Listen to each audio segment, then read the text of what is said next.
I was like, I'll take that challenge. As he's spinning, spin, young man. Oh, Penn Charter. Thank you guys for having me here. Let's get it. Welcome back to another episode of the Go-Getters Show, sponsored by AFC Fitness in Philadelphia, brought to you by Sturdy Bros Productions. How we feeling today, Nate? Feeling good. How you feeling? I'm feeling really good. We're filming this the day after Mac McClung's first game with the Pacers, so it was a really cool moment and night for us last night. For sure. I just want more. Yeah, I want more want too. more. But we have a really cool guest that actually ties into Mac McClung. I met this guy 4.5 years ago during Mac McClung's pre-draft, actually. So kind of a full circle moment. Without further ado, I'm going to see if I get his name right. Danny DiBerardinis. DiBerardinis, close enough. DiBerardinis. All good, But bro. Danny D, happy to have you, man. Yeah, man. Thanks for having me, man. I love what you guys are doing. I love the ambition you're showing, and betting on yourselves and putting yourself out there and making this great content. So I'm happy to be here. Appreciate it, man. Yeah. So let's just get right into kind of when we first met. It was kind of a chance thing where I knew Drew Hanlon, you knew Drew Hanlon, and I reached out to him. And I think tying back to all of your ties with the Philly basketball community, like just talk about your upbringing with that. Like, how did you get in with Drew, and then how did you seem to have every connection in the Philly hoops scene? Yeah, man. Well, I'm literally only lived in Philadelphia my whole life. So I went to Roman Catholic High School. I played basketball there. So I got in with, Brad Wanamaker's, Malik Wayne's of the world, Bobby Jordan, assistant coaches. So we had a great local network, but I just loved it. I loved being around it. So I was always just like, I was kind of a junkie for it, man. I loved being around it. Went to college at sports management at Temple. I always kind of wanted to get back into it. And then as a 25-year-old, I was coaching basketball at Roman. And I was working in banking, hated my life. Alarm would go off. I'm like, man, I didn't want to go to work. And Roman came to me and was like, hey, we would love for you to be the next athletic director. We're trying to do a different path. I was young. I said, yeah, sure. So I took a risk. Had to give up a lot of money to do it, right? Because I was doing decent in banking for the passion. And, the rest is history for me. But during my time there, just being connected with different people. Drew was in the city with Joel like 12 years ago, and they're looking for some, a place to shoot late at night. So somehow he gets my number. He's like, hey, it's Drew Hanlon. I want to work out Joel Embiid. He's in the city. Can we get in the gym? Went down, met him. Rest is history. We kind of stayed in touch. Every time he comes to Philly, needs a gym, whatever the case may be, we'd link up, go to games together. Kind of just grew that network. And with Danny, the funny thing is I remember how ambitious he was, man. Like, we showed up. It was like COVID. They weren't allowed in facilities still in 21 during like this spring process. of 21, yeah. So, like, it was still like the unknown. So, like, they weren't really allowed to use Sixers facilities. And he was up here. The playoffs were kind of pushed back. So, he was just in Philly for like a month. And he needed rebounders, defenders. He comes in. We're in some rec center that I had a key to in Fishtown. And he comes in. And he's just asking a million questions.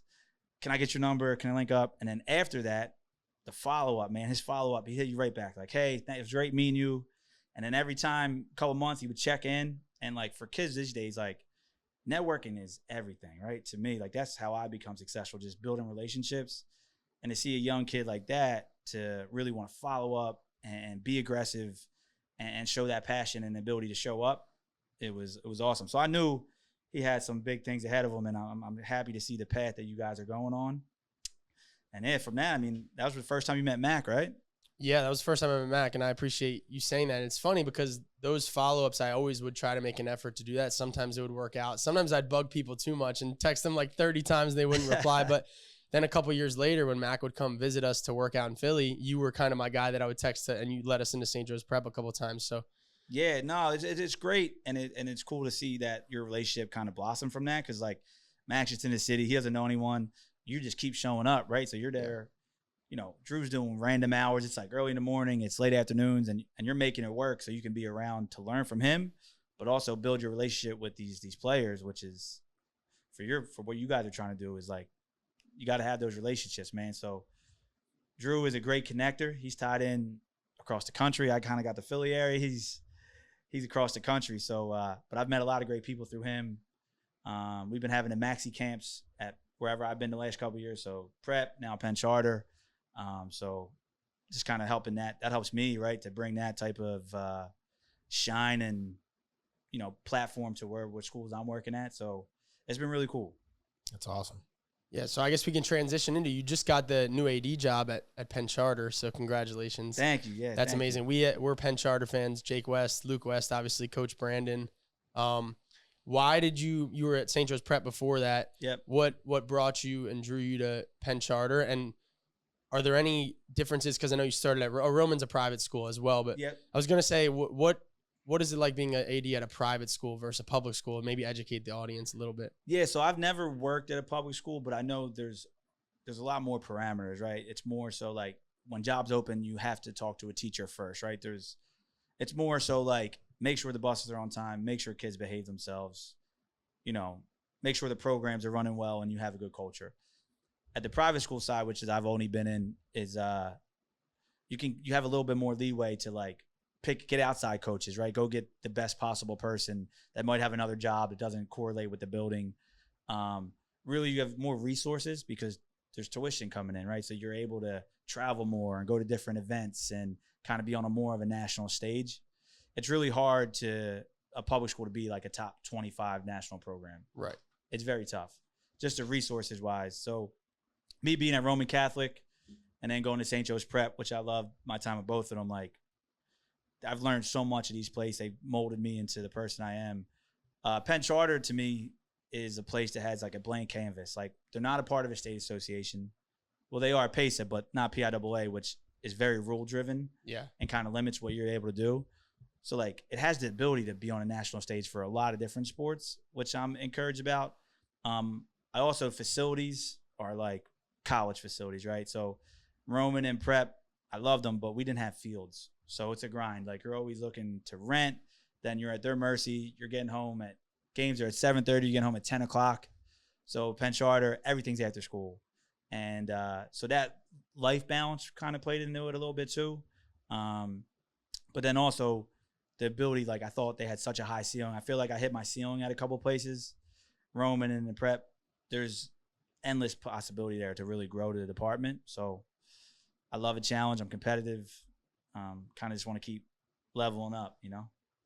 Is it hard to go from building such relationships at St. Joe's Prep and leaving those guys? Like, because I know in college we had 4 coaches in 4 years. I know it's probably such a hard thing for college coaches to recruit guys and leave. Was that a really hard decision, I'm sure, from St. Joe's Prep? It was the hardest thing I ever did. Yeah. I knew I had to do it, but it was so difficult. Like, I sat on it for months. Like, I was delaying everybody. I was like, I need more, another week. I need another week. And I was breaking down over it. Like, it was really draining on me. But at the end of the day, for my growth, you know, you got to put yourself in uncomfortable situations, man. You got to get outside your box. And I had such comfort at the Prep. I knew everything. Like, I was so comfortable and I was so happy, but like, then I would have got content. You got to keep pushing yourself. So that challenge kind of pushed from within, and I kind of decided to make that move. From what I feel, I've been to Roman a couple times. I've been to St. Joe's Prep. It's like all the guys are like, they have like a feel to them. I don't know what it is. It's like a whole community. Yeah. Do you feel the same thing at Penn Charter, or is it a little different? I thought it was going to be different, right? We used to joke around when I was at the Roman. We'd say the Prep kids, they drink the Kool-Aid. Like, they're all like, they think they're the greatest thing. It was like a cult Well, it's because all boys schools too. So that's definitely a different vibe than 100% co-ed. So being at co-ed school, but the pride of their alumni base is crazy. I was blown away by it. I thought, like, to your point, that was something I would miss. But they're so passionate, and the history there is crazy. It's the 4th oldest school in the country. Roman? No, Penn Charter. Penn Charter, Oh, 1689. Really? Oh, wow. Roman and Prep were in the 1800s, which I thought was I would assume it's named after William Penn. William Penn, founder of the school. Oh, wow. So 1689, it's the oldest Quaker school in the world. Wow. So the history is so rich there. So they're so prideful. I literally was like, man, I'm coming from these all boy rah-rah schools. And I love that. The brotherhood, the camaraderie, it's not taking a dip, man. They're passionate. People are hitting me up all the time. Like, they want to meet, they want to talk. Very passionate about their programs. And they've had some pros like across the board over times, like Matt Ryan, McGlinchey, 2 guys recently in the NFL. They've had big time basketball players go to Notre Dame and Virginia. And so they have the history and tradition there. I was just not aware of the level. So it's been really cool. Yeah. I feel like as an AD, a lot of times when you try to get in gyms, it's hit or miss with the athletic director. Sometimes they're super stingy and like don't let anybody in. Other times they're kind of open door policy, which you kind of seem like you are. Or how do you balance that between, like, say I wanted to get in the gym, you let me into Penn Charter? Because one of the biggest things in my industry, like when Drew would hit you up, I'm trying to find gyms late night. So why is letting people in the door, is that up to you? Or like, are you the general manager of Penn Charter? Do you have to answer to somebody higher? Because I feel like that's been a struggle the last 5 years. I always got to talk to the AD and see what they think. For sure. So I do have to report to the head of school. Very, very smart woman. But I kind of always pitch a lot of AD. Some of them, I don't want to knock people, but some people are like, I want the buses to be on time. I want to work 9 to 5. I want to go home. That's never been my mindset. I'm like, I just want to figure out how to be great in everything. So it's more of an annoyance for them to come open it up for you, right? Because they're going to have to do it. No one's going to go do it for them. So a lot of times you can do it, but it might be 8 o'clock at night. Do you really want to leave your house or your family at 8 o'clock at night to open a gym? Or do you want to go have a conversation with the head of school, the security, and 4 other people to let them know this kid's going to come work out? So it is more work on their end. So typically they might say they can't do it. They can if they want to. The gym usually falls under athletic director. And there is insurance and things you got to be cautious about. But, like, I'm all for, like, getting our kids better. I talk about Jordan Ellerby a lot. He's a stud. But like sophomore year, he's 7th man on varsity at prep 2-3 years ago. He moved across the street from the prep and asked if he could come in at 6 a.m. every day to get shots up. He did it for 3 years straight. MVP of the league, Division I basketball player now. Like, he wasn't on that trajectory. He put the work in. So, like, I used that example when I got to Penn Charter. I said, we have to make sure we're more open. These facilities we have to let our kids, they want to get better. We have to these are our resources. We have to allow them to use it. Yeah, what's the point of having it if you can't? Agreed. You know? Like, I don't want to just after school, right? Like, if they want to wake up early and put the work in, we should reward them for that type of mentality. Yeah. So we've changed that since my time. They used to say a coach had to be there. Like, if a kid wants to get shots up now, I'm like, they'll figure it out. Come talk to me. As long as there's an adult's there to supervise you, I'm good with it. So, like, we got to make sure we're checking the boxes and it's still safe. But if we can, go put the work in. You want to work out? All right, let's figure out a way for someone to be in the gym with you.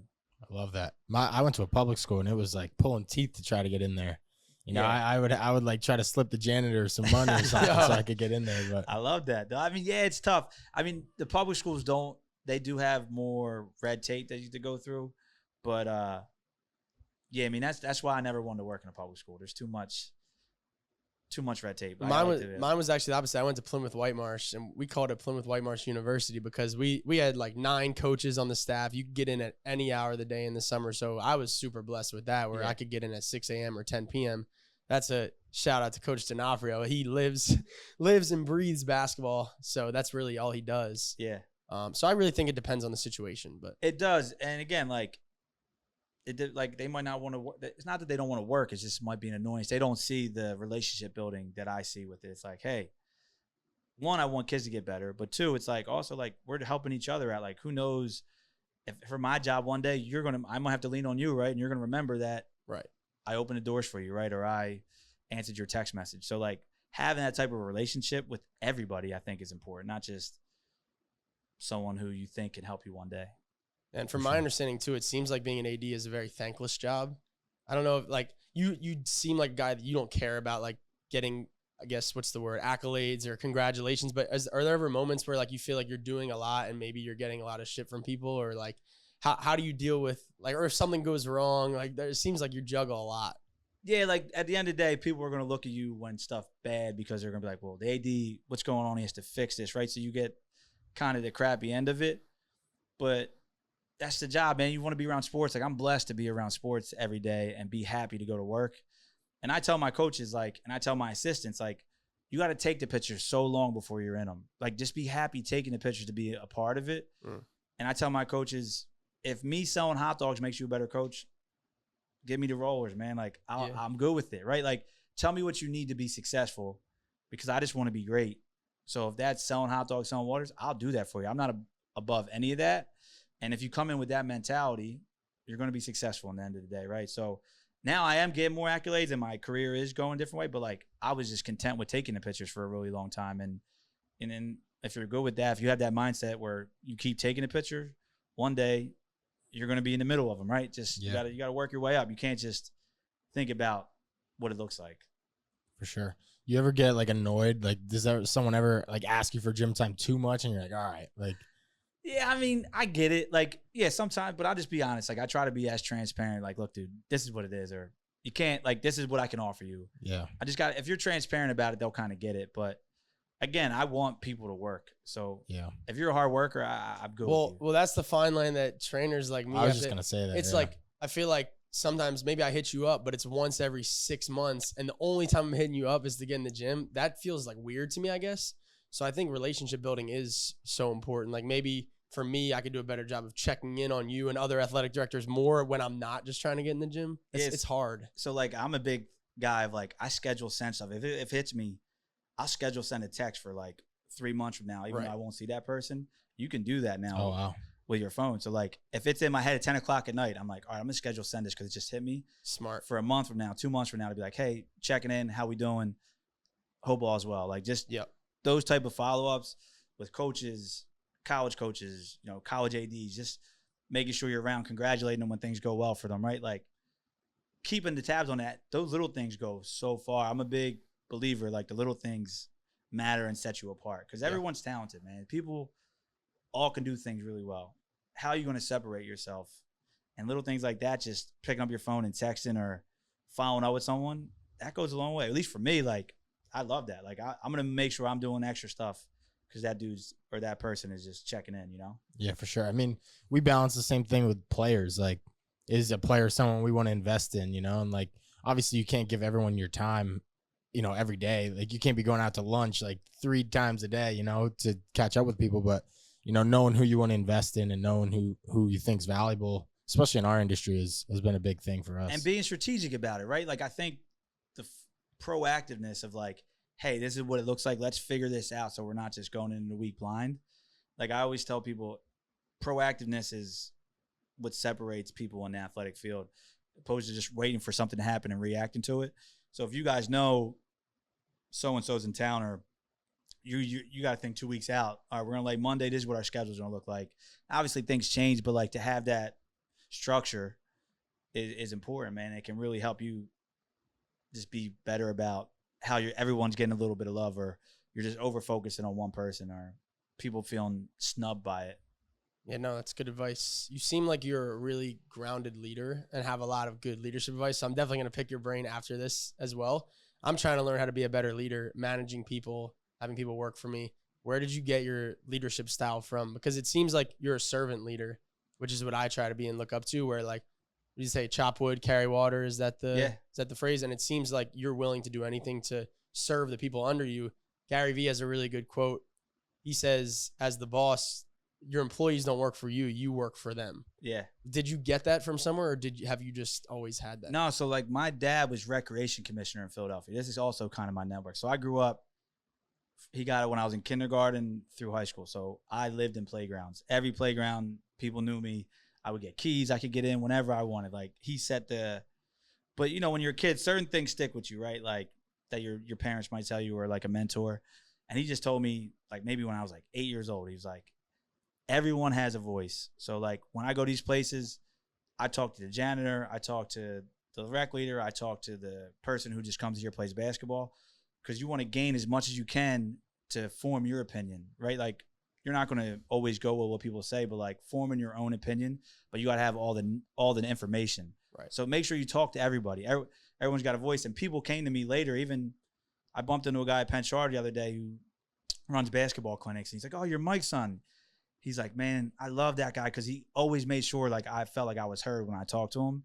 And it just resonates from like when you're a kid, right? It's like, all right, listen, everyone. Let's take what's 2 minutes out of your day, 3 minutes to say, how you doing? What do you like about this place? So like whatever the job is, right? Could be people sweeping up late night. What do you like about this place? How you feeling? And like that collective mindset, I think kind of just stuck with me. And then again, you got to want to win because there has to be something at the end of it for you, right? Like I want to be great, but I want everyone else to be great with me. Like, I want everyone to succeed. But like, I feel like if stuff weren't coming to fruition, maybe it'd be different, right? But I've been blessed enough where programs have grown, and this leadership style has been good for me so far. So. Yeah, what is greatness as an athletic director? Like, what is winning? Is it everything runs smoothly and all the events go as planned? Is it winning championships? Is it a compilation of everything? That's a good question. I think it's a compilation. And I tell people, like, culture and kids' experience is what really matters. I was going to ask, you seem like a great culture builder as well. Culture and experience is the number one for me. But when you have a great culture and you're holding kids accountable, winning comes, brother. Yeah. Like, winning comes. Like, prep football, right? People are like, oh, man, they get NFL players. Well, how do you get NFL players when they're 13 years old, right? Build NFL players. You have to build them and develop them. DeAndre Swift, I remember I watched him in high school. That culture they built was eye-opening to me. If you're 10 minutes late for mass or a pregame thing, you're sitting 10 minutes. Like, they sat the starting quarterback in the state semifinal game the first quarter because he was 10 minutes late for something that day started at 8 a.m. The game wasn't until 4 o'clock.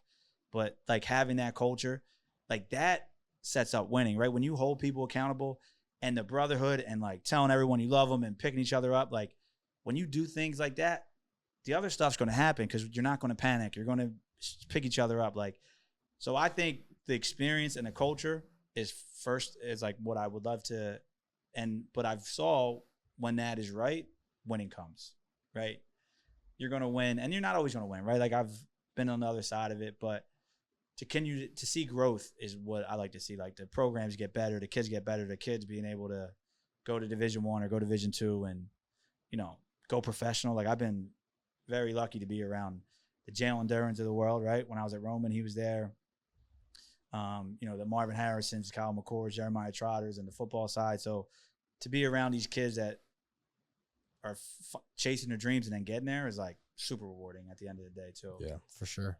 How do you deal with I mean, you've probably been around a lot of current pros right now when they were at their younger age. And from my experience at Plymouth White Marsh, we had a couple handlers that we got kids from inner city, and you can't even recruit at public school, but that's a story for another day. Rub.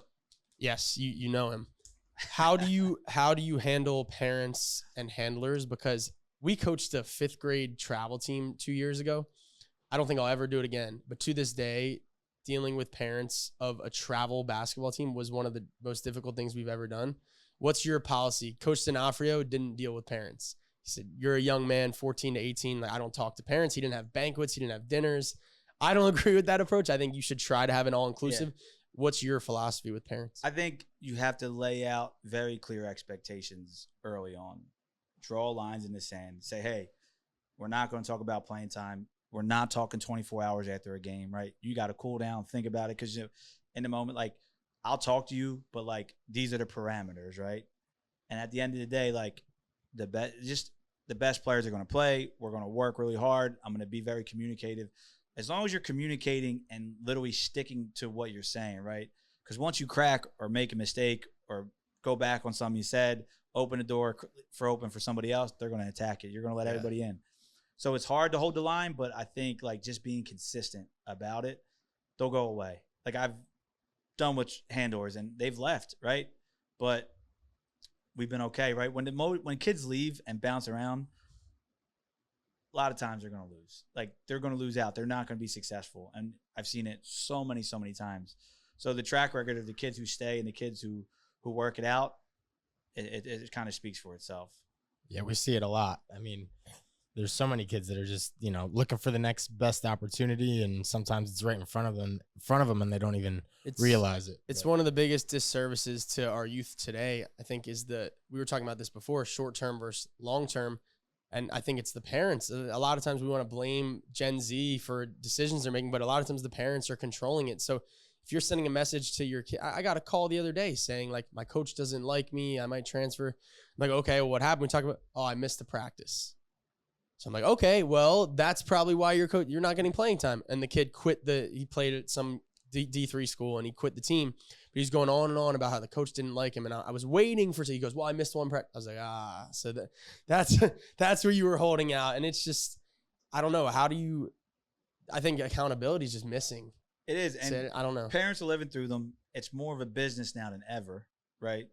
and we talk a lot about this on that Fox show, is like, it's a business. It's a $10 billion industry, youth sports right now. So like the training aspect. So people are more into it now. So they're trying to pull you in different directions. So on top of people not being maybe the strongest mentally or having enough information, you have people pulling them in every direction, selling them fool's gold here, selling them fool's gold there. So like, I think that has played into it on top of everything else with saying it's a softer generation and things like that. But the money side of it has really changed things. Yeah. Because everyone wants to get paid right away. It's like, dude, you don't understand. Like people have like, I'm very tied into NIL space and like how people get paid and what people are getting paid. I know a lot about it from being in my positions. People are just delusional. Like they think everyone's getting $1 million. It's like, what? I mean, some of our college guys are making high six figures, which is crazy. But yeah, how do you like get parents to not pull their kid out of an adverse situation? Because the best thing my mom ever did was let me deal with struggle at Plymouth Whitemarsh when we brought in 4 kids from the inner city, and I should have started as a junior and I didn't. Yep. But like that's what built me up as a man today. Can you teach parents? Do that? Like I don't know how you go about that. I will have conversations, right? And again, being very, this is what it is. This is the opportunity you'll have, right? And not begging them. Like people want you to beg them, and like when you don't, they kind of want it more sometimes. It's like, I'm like, hey, like if you think this is best for you, be my guest, but this is what you're missing out on. And I've been around and I've seen success, and you give them examples of success and you kind of try to teach them up on what this could look like. And you say, look, you're gonna make a decision. You're gonna do what's best for you and your family at the end of the day. Right. But like, this is a proven track record. And do you want your kid? I always give examples like 1% make it Division I, 1% of that make it pro, right? So you're gonna have to work. So your kid, we're trying to teach them life lessons. They don't like their job. You think they're just going to walk out and get another job when they're an adult? They're like, no, I don't want that. Well, this is what you're starting that process now. You're just telling them it's okay to run away when things don't go their way, or you're telling them that it's okay to just quit. That's not life. And again, you have to hit the lottery to make it, to make a living off this. Yeah. It's literally like hitting the power mega ball when it's at its highest peak to become a professional athlete and get paid where you don't have to work. Like, so giving them information, I always kind of just try to preach that stats to them, and it kind of humbles them a little bit. But staying firm to it, man. You got to kind of stick to your values with it. Yeah, let's transition. I think that was a really good talk about the parents and everything. I want to transition into more of your day-to-day. So you just have a new gig at Fox Sports Radio, right? So you're doing a lot of stuff. Yeah. You said it's a Saturday morning gig, right? So talk about that a little bit. How's that experience been? Yeah, it's been really cool. I've learned a lot. It's mind-blowing that, like, it's 2 a.m. on the West Coast where we're starting. We start at 5:15, which is absurd. On Saturday morning? Saturday morning. That's early. Yeah, it's kind of crazy. So it's very early. I didn't think it was actually going to work out when it got offered to me. They're like, would you be interested in doing this national radio show? I didn't really think I had much to offer to it. And they said yes. And then they said the time afterwards. So I've been trying to be proactive with my time. I go to the gym. I get a lot of stuff done early now, which is different than the past. Usually I wake up around 7. Like waking up at 4:30 that's pretty serious for me, at least. Yeah. But it's been a really cool experience. The technology of it also, like we have a little box that we're like wired into the studio out in LA, and then producers in your ear, like counting you in, mics up, mics down, like reading stuff, stats into our ears. And it's been a really cool experience. I'm learning a lot, but the show is based around youth sports, youth development, and like the NIL space. So we kind of dive into what's jumping off in the area, the lawsuits, how the money's shaking out, how kids should get trained, how they shouldn't get trained, their body, how we should develop their body, and how to navigate these spaces. So I've been preaching this stuff that we're talking about like sticking it out, finding the right program. And also on the other side, it's like, if you're not playing or getting better, I'm fine with you leaving. Like if you're not on the right team where you don't feel like you're getting better and you're not getting any time, that's a fair time to leave, right? Like there's probably better situations where you can go to. So I'm all for it, but just make sure you're really doing the research and understanding before you make that jump. Don't be, so quick to make that decision. So we kind of go in that space, and I do it with Anthony Gargano, who was a big-time Philadelphia radio personality turned media person who does podcasts with Brandon Graham, Matt Rule, Cooper DeJean, and Reed Blankenship. And So I started talking to him on the radio maybe 5 years ago about high schools.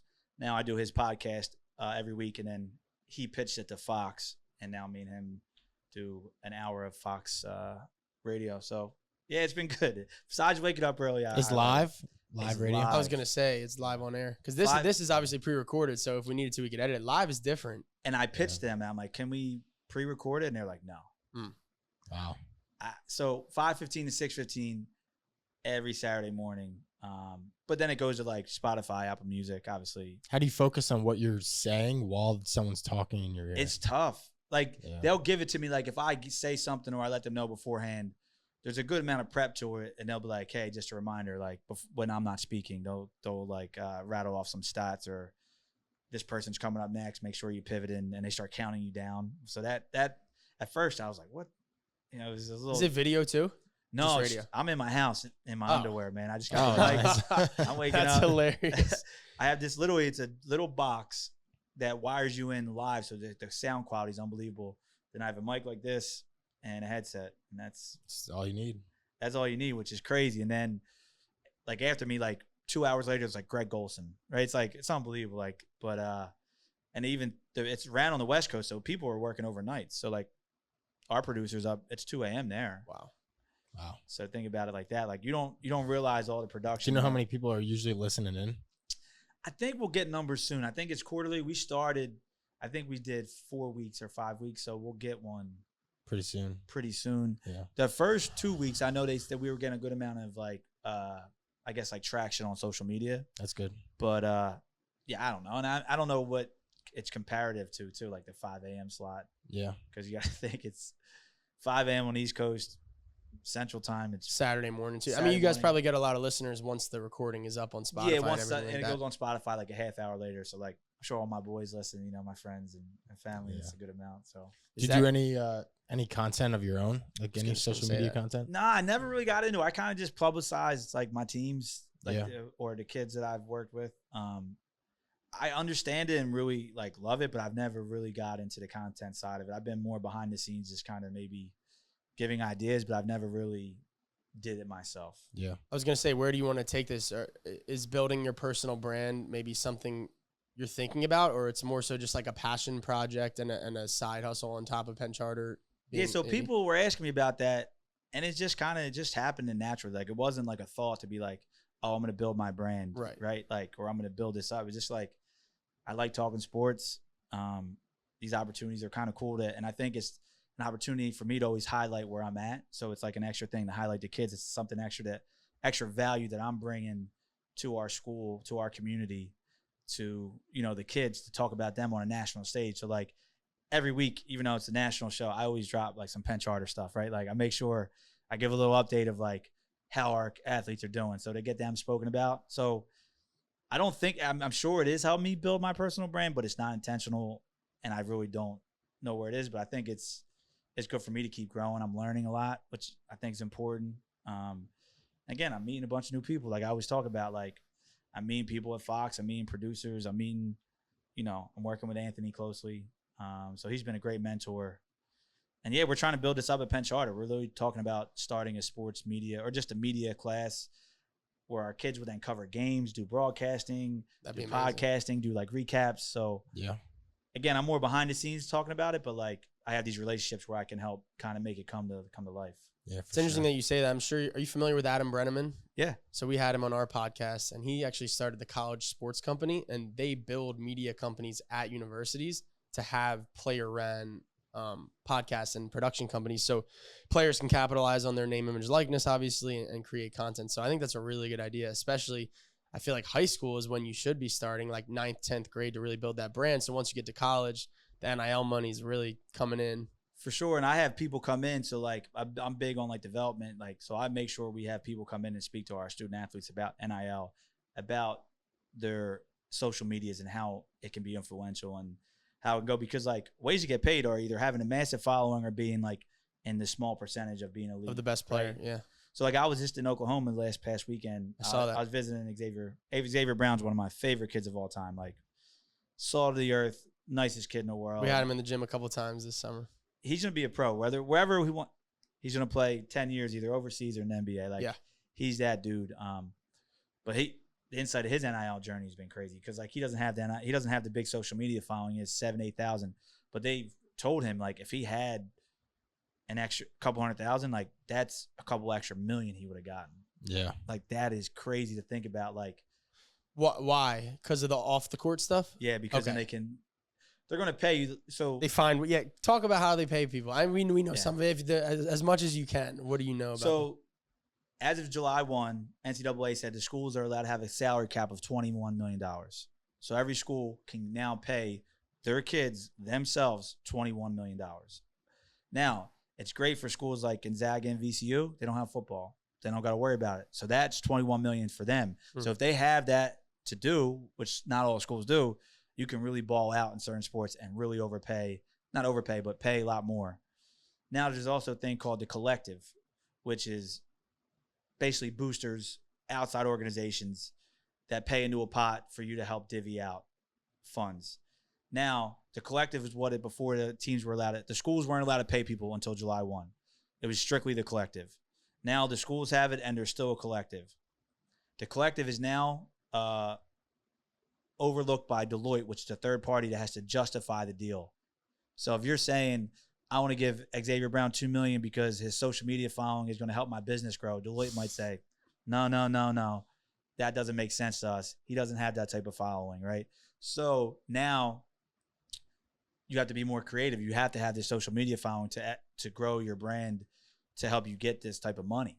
Because so there's still be gray areas where Deloitte might say, all right, it's worth it. But like if you really want the big money, you have to justify it through them. It's hard to justify giving like X Brown $500,000 to post a photo of a car wash or something. Yes. It's hard to do that.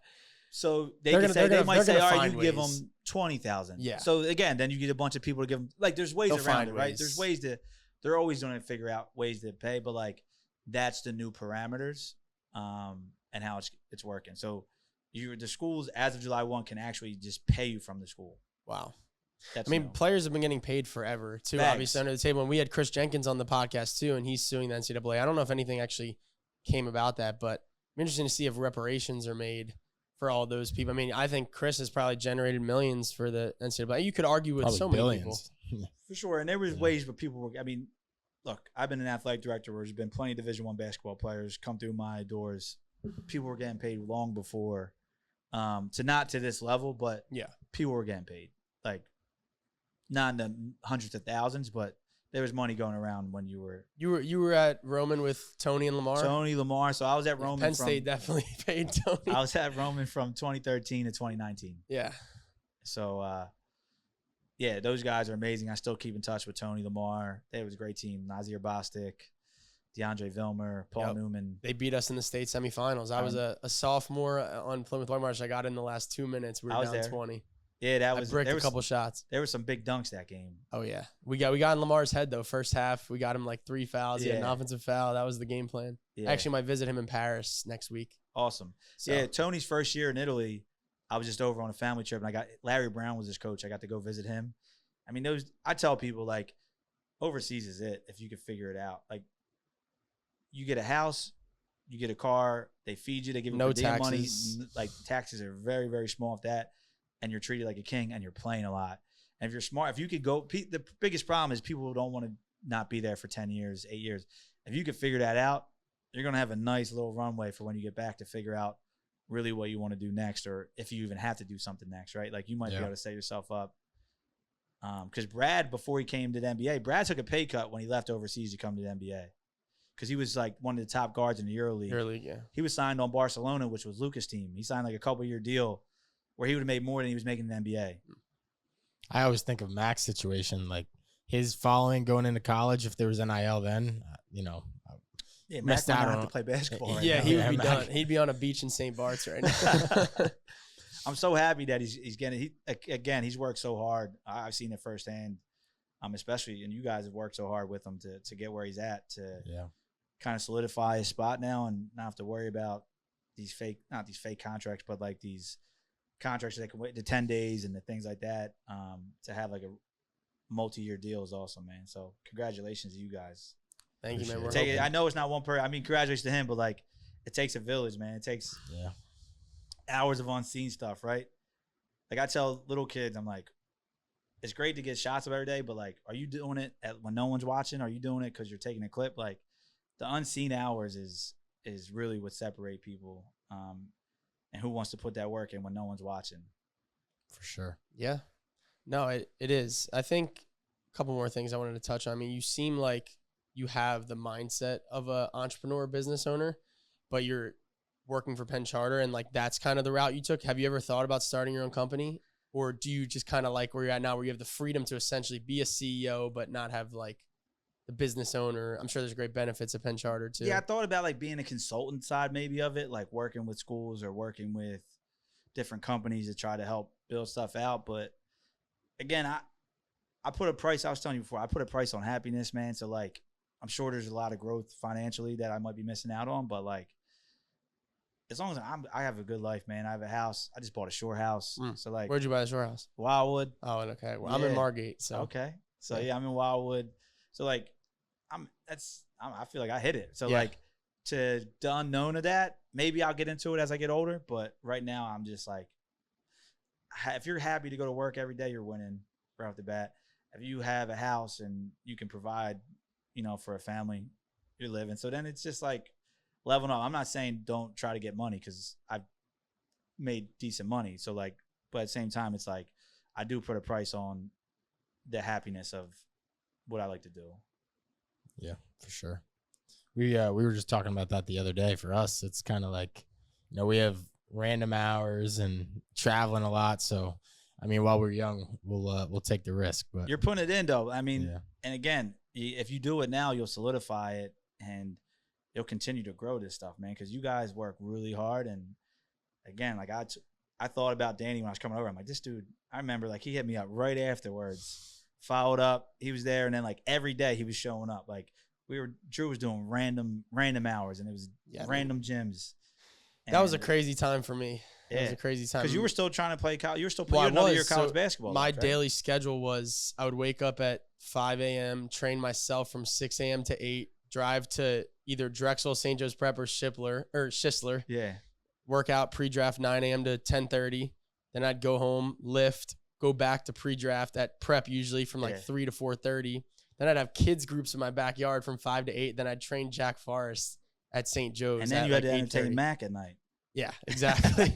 But it was really a crazy time. But I mean, that was one of the best summers. But just you have to put in that time, and that's why I get people reaching out to me almost every day now asking to work for me, and right away, literally the first message I can tell if they're about that life or not.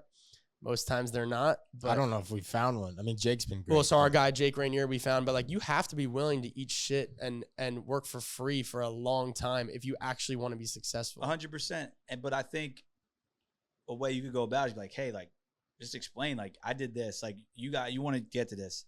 This is what my first year looked like. Like lay it out to people. Like this is what I did for a year. And I'm still doing it in a different way, but like this is what my first year looked like. I was making no money. I was following up with people. I was introducing myself to strangers. I was finally taking the time to text them, and I just kept showing up. All right, if you want to do that, you can have a future, right? But like laying that out, but also saying like, now we're growing this thing, man. You guys are killing it here. Your client base is growing, so like, there's proof in the pudding. But just being transparent about it, I think, might put it in perspective where people might be like, yes, it might flip that switch earlier for you as far as like gaining quality potential interns or workers. I mean, we have interns that have very minimal roles. Yeah. and within like 2 weeks, they're like, all right, so when can I get paid? And we're like, people just want it too fucking fast, man. Yeah. It's crazy, man. And I get it. Everyone has different bills and lives and student loans. I get it. But, But yeah, you got to want to grind for a while. You can't just expect to get it. Like I was telling him, at Roman, when I took the job, I was making like $85,000 in banking in 2013. I was a kid doing well. I just got out of college. I had a house. I bought a house. Like Roman was like, do you want this job? It's like $15,000, $20,000 stipend. So I had to like move home and uproot my life. But like, I wanted it. Like I wanted to be in this thing. So like, you got to take risk and maybe eat some shit and do stuff you don't want to do. Not literally eat shit. But. Yeah, not literally. But like, yeah, you got to put yourself in these uncomfortable situations. And You could tell right away. Agree. But I'm saying that for you guys, I would maybe lay it out. Be like, hey, this is what it looks like. This is how I got here. Yeah. Like when they're reaching out to you, like have a phone call or break it down to them a little bit. Because it's motivating at the same time. Like it's humbling, but also motivating. It's like, all right, yeah, I can do this. I can get to this level. Some people just don't have it in them, though. Oh, for sure. They just don't. Well, and I mean, I'm that's also a large percentage. Of I'm people. also Large of the percentage, mindset yeah. where you should almost pay to learn from somebody in the position that you want to be in. Like I paid $4,000 to go learn from Drew in LA. Yeah. Like nobody wants to do that anymore. Like if somebody's at the top of their craft, like if somebody wanted to be the best athletic director, like you could argue they should pay you to go do that because there's so much value. If you pay, every time I've invested in myself or paid somebody, it's been 10x ROI on investing in myself. And I think kids nowadays need to understand that, where it's like you need to be willing to invest and I mean, even on top of that, you drove all over the place, right? No one was giving you gas mileage. You were driving. It's like 300 miles a day. You're driving from college to Schistler, then you're leaving, you're going back, then you're coming back to the city. Like you're investing, you're paying already. Like that was thousands of dollars that you don't even like really compute because it's not like a fee that you're paying, you know? Yeah. It's a good message, though. Last thing I want to touch on, we like to talk about the good things, obviously. Has there ever been a really dark moment over these last, like, 13, 14 years of your professional career where you wanted to quit or you fucked up as an athletic director and something went bad and you were just down in the dumps maybe? Yeah, I mean, there's peaks and valleys with everything, I think, right? Like, there's been tough spots where, you know, like, you disagree with leadership and something you really believe in, but your boss is telling you, we got to do the opposite. So then it's like, how do you fall on that? It's like something you want to stand on and you have these core values, but someone's saying the school is going to go in a different direction, right? So like, I struggle with that because I always want to be like someone I stand up, like I believe in this is something I'm going to do, but that you can't always do that in life if you want to. I think there's ways to go about it. So there's been those situations. There's been heartbreak, man, like where kids have just, you know, I would get depressed. We lose it. My first 3 years at Rome, we lost in the Plestra every year.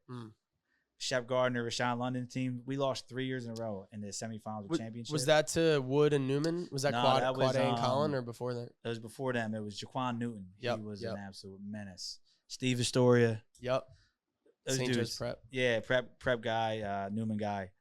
I would be depressed for a week after losses. Like I took it early on as a dude, like, because you put all this energy and you're working, and then like, so I'd be down, right? And then I had to kind of figure out, all right, well, I can't get down because I got to be there for the kids. They're good. They're even going to be down. So like, I got to make sure that I'm in a better space so we can pick them up. So not so much, I would say where I was in like a dark place, but I would get, you know, I would take losses really hard, or, you know, you want to do things your way and you're told another, and you're just like, man, do I really want to keep doing this, or do I really want to keep working for this person, right? And I think I've done a good job of kind of resetting, thinking about it, not trying to act too right away, right?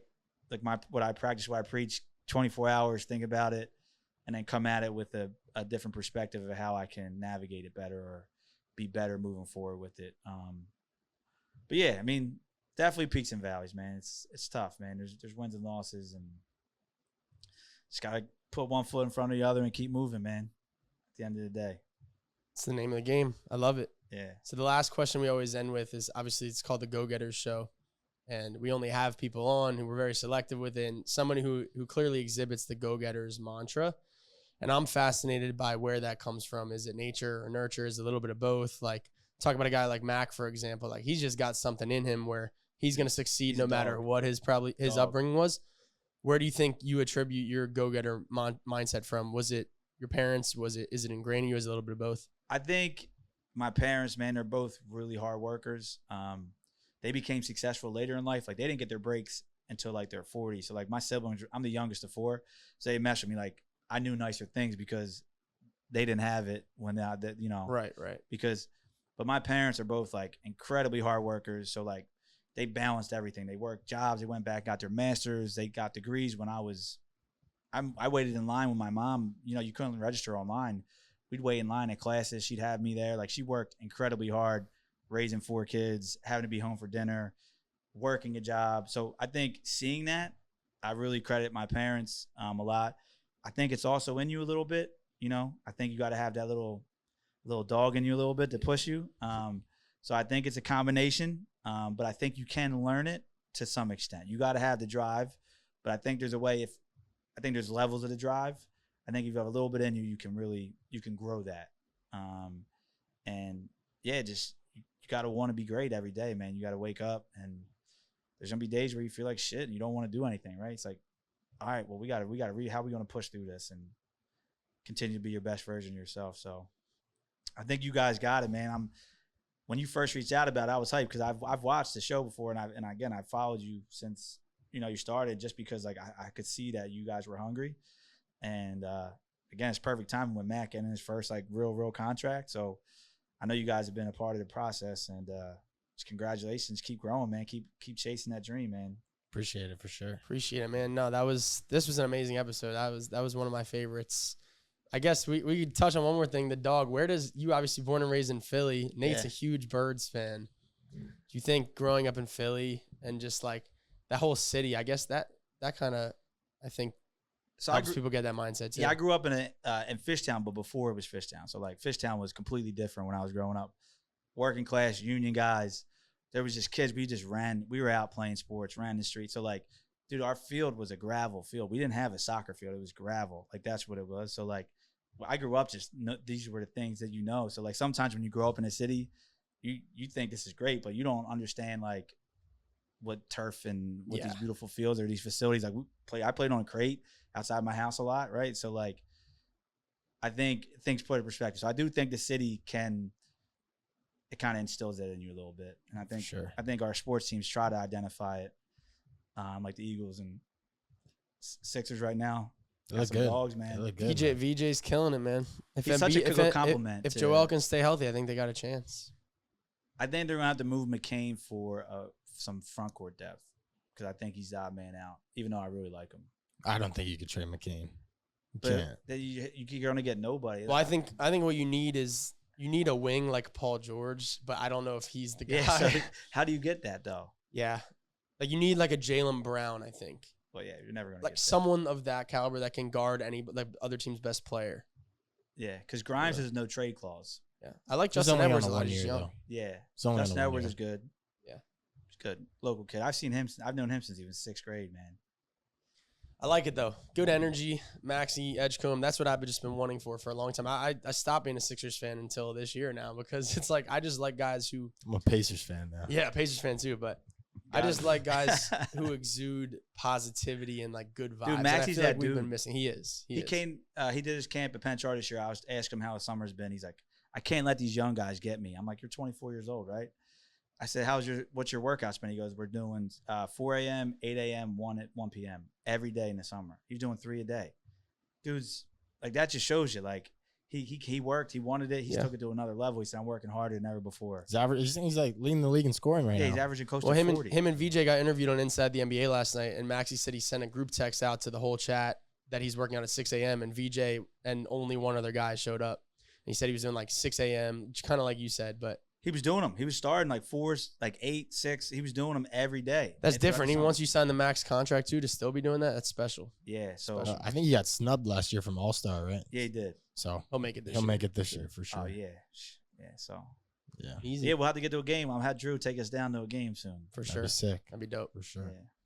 Yeah. No, this was awesome. Yeah, this is great. This flew by, man. Yeah, thanks for coming on. Hope that brought you guys some value. That was one of my favorite episodes so far. But Danny D, thanks for coming on, and make sure you guys like, comment, subscribe. A lot more cool guests coming on down the pike. We always appreciate the support from you guys. Good? Yep. Peace. Let's go.